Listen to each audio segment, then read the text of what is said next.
Very good morning, students. I am Namita Gupta, PGT Chemistry from Suraj School. Today, I will discuss a new topic, chemical properties of 16 group. Firstly, I will discuss hydrides of 16 group. Hydrides of 16 group, by the laughing trick, we can understand us, se, t, po. By the crisscross pattern, you can understand these hydrides will be H2O, H2S, H2SE, H2TE, H2PO. तो students यहाँ पे hydrides 16 group के मैंने analyse करवाए हैं आपको. तो firstly यहाँ पर आज हम डिस्कस करेंगे इनका स्ट्रक्चर. अगर हम स्ट्रक्चर की बात करते हैं तो according to VSEPR theory oxygen contain two lone pairs, and because of its lone pair, its structure will be band shape. If we are trying to draw other structure, that means H2S, structure of H2S, you can see its structure will also band shape and with sp3 hybridization. तो यहाँ से हम ये students analyse कर सकते हैं इन सारे chemicals का, इन सारे हाइड्राइड्स का जो स्ट्रक्चर होगा वो स्ट्रक्चर होगा bent shape as well as hybridization sp3.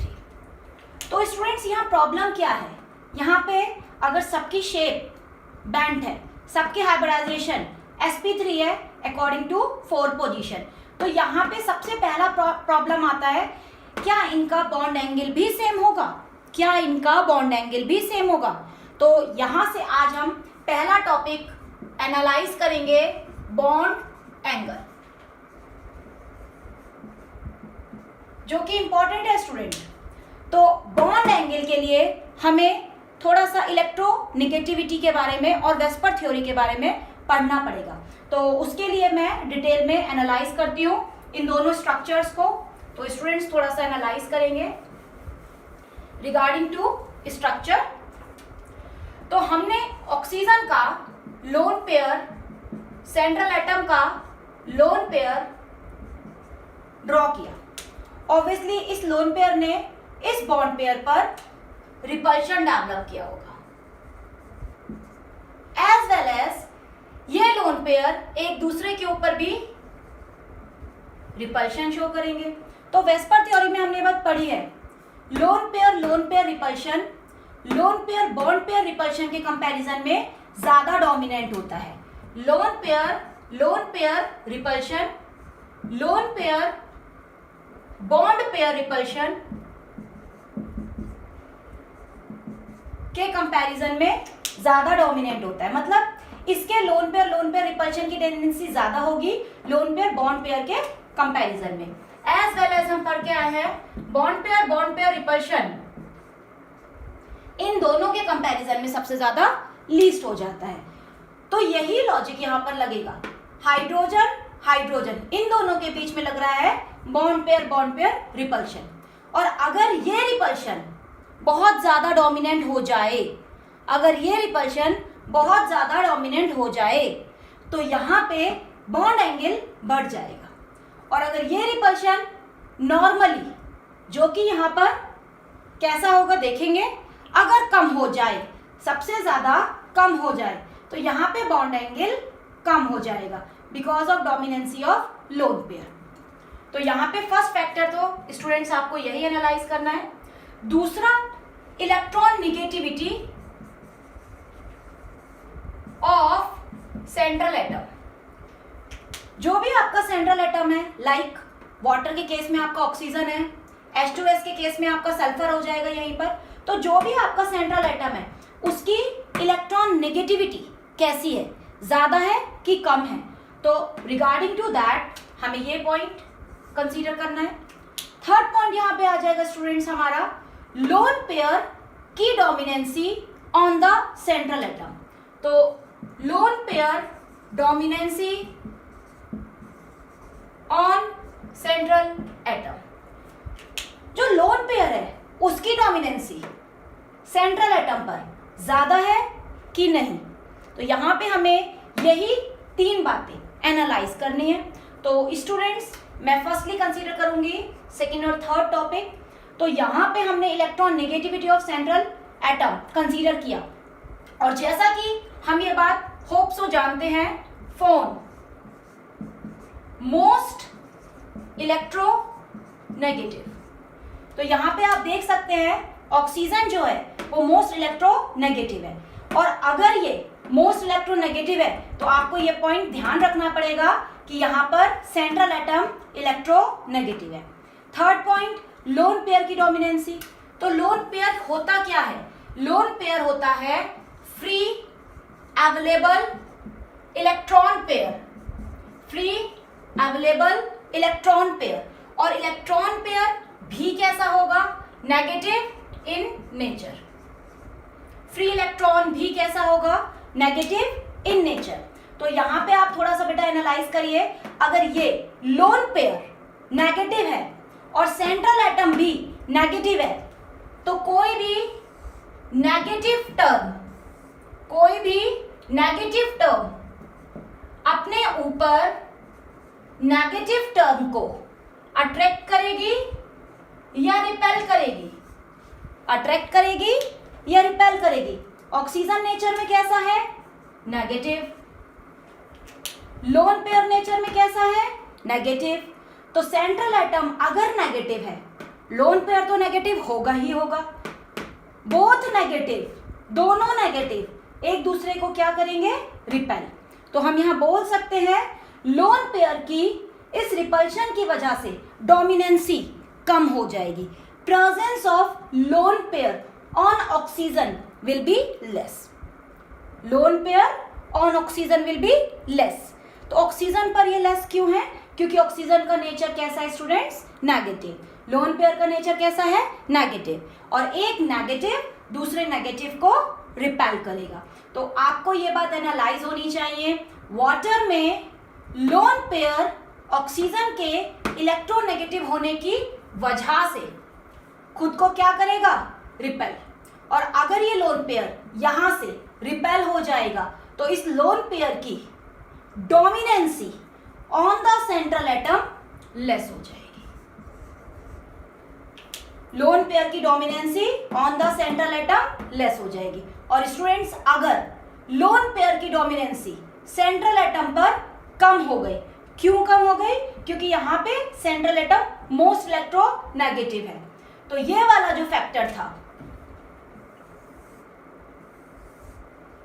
वो यहां पे लोन पेयर की डोमिनेंसी कम होने की वजह से वीक हो जाएगा, क्योंकि यहां पे तो एक्चुअली प्रैक्टिकली लोन पेयर होगा ही नहीं, क्योंकि लोन पेयर ऑक्सीजन की वजह से, रिपल्शन फोर्स की वजह से वीक होकर रिपेल कर गया है।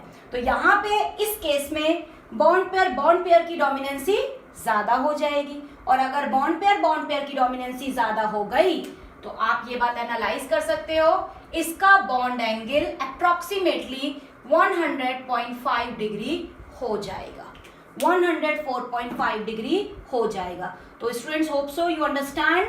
यहाँ पे नॉर्मल स्टैंडर्ड केस था, इन सारे ही हाइड्राइड्स में sp3 hybridisation with bent shape थी, लेकिन सबके बॉन्ड एंगल अलग होंगे because of dominancy of electron negative character of 16 group central atoms.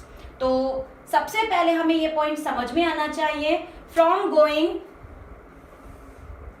Top to bottom, electronegative character decrease, electronegative character decrease. और students, अगर टॉप टू बॉटम जाने पर electronegative character decrease होगा तो लोन पेयर की dominancy on central atom increase होगी। Second point, therefore lone pair dominancy on central atom increase होगी। और अगर students lone pair dominancy on central atom बढ़ेगी lone pair dominancy on central atom बढ़ेगी। तो लोन पेयर की dominancy की वजह से lone pair bond pair repulsion बढ़ेगा और बॉन्ड पेयर रिपल्शन कम हो जाएगा।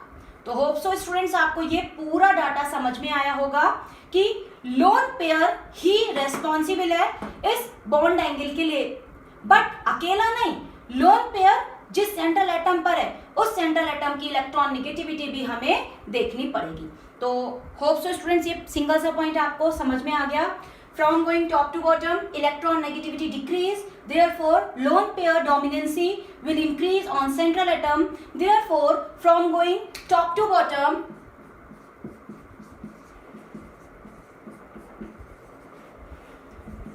bond angle will decrease. From going top to bottom, bond angle will decrease. तो सबसे कम बॉन्ड एंगल किसका हो जाएगा? पोलोनियम हाइड्राइड का। सबसे ज्यादा किसका है? वाटर का। वाटर का एग्जैक्टली आपको लर्न करना है 104.5 डिग्री। तो स्टूडेंट्स होप सो आपको बॉन्ड एंगल का लॉजिक क्लियर है। And second topic will be thermal stability as well as acidic character. तो हेडिंग डालिए, write second heading on the basis of this hydride thermal stability. तो students thermal stability क्या होता है? जैसा कि नाम से क्लियर होना चाहिए, thermal means temperature, heat, stability means stability, not breaked bond.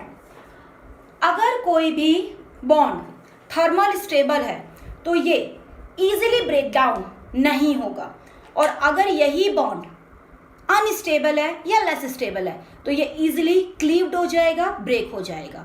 तो होप सो स्टूडेंट मैं यहाँ पे एक पॉइंट बताने जा रही हूँ आपको, छोटा सा पॉइंट है वो आप कैच करेंगे। प्रैक्टिकली अगर हम देखते हैं कि हमारा फोर्स ऑफ अट्रैक्शन बहुत ज़्यादा है, तो फोर्स ऑफ अट्रैक्शन बहुत ज़्यादा हो जाने की वजह से जो बॉन्ड लेंथ है वो बहुत छोटी हो जाएगी, और अगर दो एलिमेंट्स के बीच में फोर्स ऑफ अट्रैक्शन कम है तो फोर्स ऑफ अट्रैक्शन कम होने की वजह से उनकी बॉन्ड लेंथ बढ़ जाएगी। तो फर्स्ट हमारा पॉइंट आ जाएगा force of attraction, that's why it will be create bond length. और अगर फोर्स ऑफ अट्रैक्शन बहुत ज़्यादा है तो बॉन्ड लेंथ आप देख सकते हो बहुत कम है, और अगर फोर्स ऑफ अट्रैक्शन कम है तो बॉन्ड लेंथ ज़्यादा हो जाएगी।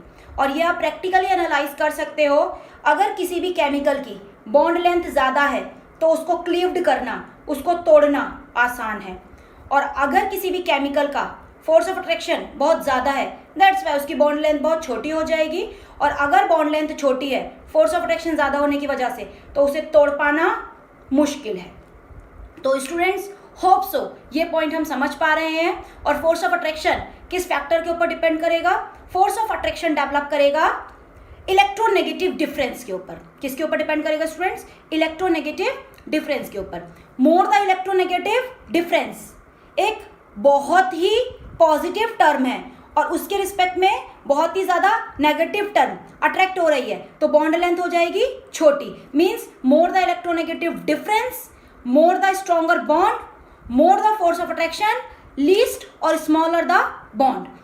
Smaller the bond, more energy required to cleave the bond, more energy required to cleave the bond. That means उस केमिकल की बॉन्ड डिसोसिएशन एंथैल्पी बहुत ज़्यादा हो जाएगी, उस बॉन्ड को तोड़ने के लिए जो एनर्जी चाहिए वो बहुत ज़्यादा हो जाएगी। होप सो स्टूडेंट ये पॉइंट समझ में आता है। थोड़ा सा और एनालाइज करते हैं इसको। तो पहला टर्म हमारा था H2O,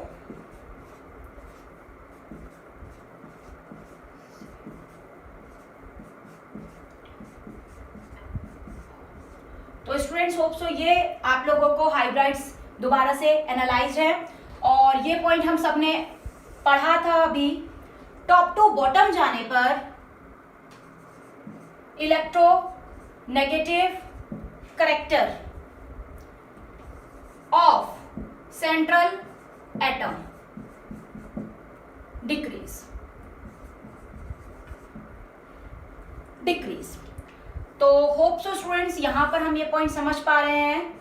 पोलोनियम बहुत इलेक्ट्रोपॉजिटिव है, एज वेल एज हाइड्रोजन भी इलेक्ट्रोपॉजिटिव है।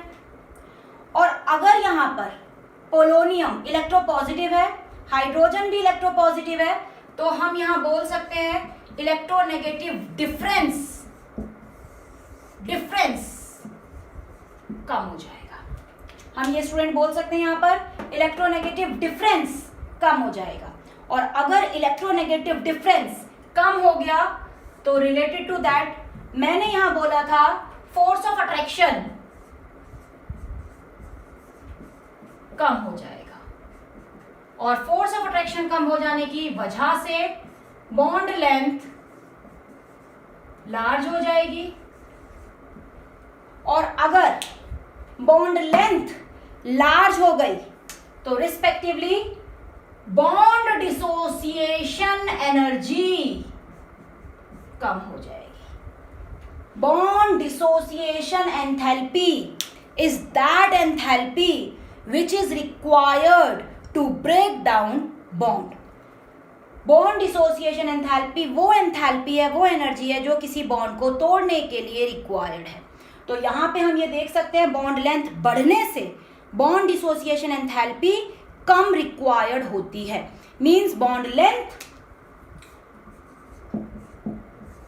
बॉन्ड डिसोसिएशन एंथैल्पी के इनवर्सली प्रोपोर्शनल होगी। तो यहां पे हम बोल सकते हैं टॉप टू बॉटम जाने पर बॉन्ड लेंथ बढ़ जाने की वजह से, इलेक्ट्रोनेगेटिव डिफरेंस कम हो जाने की वजह से पोलोनियम हाइड्राइड की बॉन्ड डिसोसिएशन एंथैल्पी कम हो जाएगी। यानी कि हम बोल सकते हैं टॉप टू बॉटम जाने पर थर्मल